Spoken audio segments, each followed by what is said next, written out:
ओह्रालो बाटो अब यहाँ दर्शन गरेर फर्किँदैछौँ एकदम यस्तो चिप्लो बाटो छ यहाँ चाहिँ एकदम होसियार भएर हिँड्नुपर्ने छ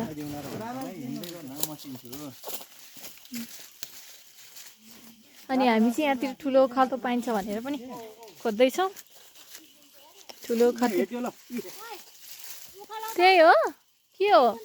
पाखन बेद हो पाखन बेद कि ठुलो खातो ए खोइ देखा त कस्तो हुन्छ ओहो यो चाहिँ ठुलो खातोको बोट अरे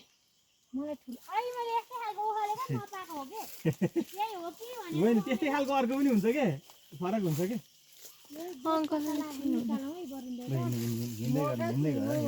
बरुलले त्यतिकै भरमा चिन्दै चिन्दैन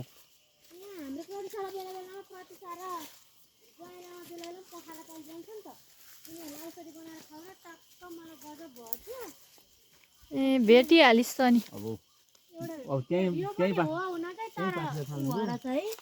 त्यो होइन फरक हो हेर न